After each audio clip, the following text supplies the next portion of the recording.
Sahih al-Bukhari 233. Narrated Abu Kilaba. Anas said, some people of Utlur Urayna tribe came to Medina and its climate did not suit them. So the Prophet ordered them to go to the herd of milch camels and to drink their milk and urine as a medicine.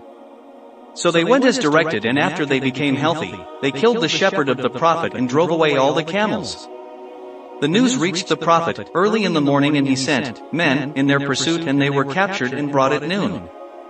He then ordered to cut their hands and feet, and it was done, and their eyes were branded with heated pieces of iron. They were put in al-Hara, and when they asked for water, no water was given to them.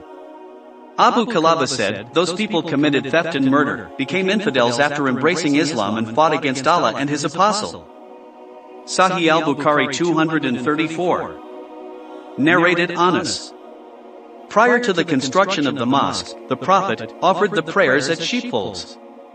Sahih al-Bukhari 235. Narrated Maymuna. Allah's Messenger was asked regarding ghee, cooking butter, in which a mouse had fallen. He said, take out the mouse and throw away the ghee around it and use the rest. Sahih al-Bukhari 236. Narrated Maymuna. The Prophet was asked regarding ghee in which a mouse had fallen. He said, take out the mouse and throw away the ghee around it and use the rest.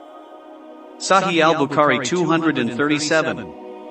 Narrated Abu Huraira.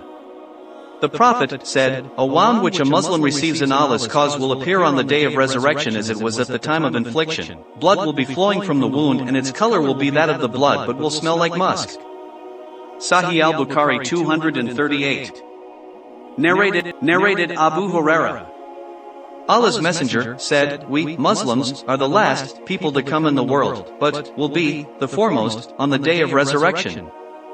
As mentioned above, that for the medicine the milk and urine of the camel can be used, as it will help them to suit themselves better with the climate of the region. That is, if in this time and age if a person faces this issue, they can have some medicine that will help them to get suited to the climate.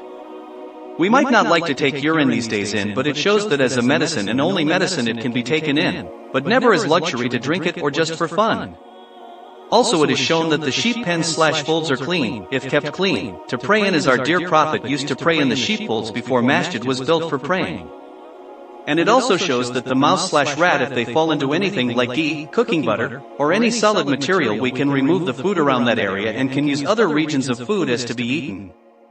So it shows that the sheep are clean animals, whereas the rats are not. As recently shown and historically represented, that the rats were the cause of many diseases and plagues all around the world, at the time where there was no internet or any other way to communicate this fastly. How could our dear Prophet would have known this information, that rats are filthy animal, though they were in Arab location where the rats are not much common? Here we can conclude that Allah Almighty has provided knowledge to our dear Prophet, and he is the final messenger from the long line of messengers.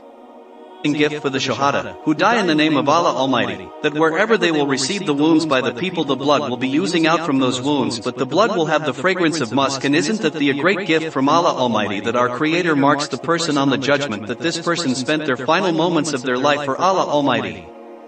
There are multiple types of Shahada, and all of them have their status in front for Allah Almighty on the day of resurrection, but the person who dies for the Allah's word will have this reward of musk with them by the grace of Allah Almighty.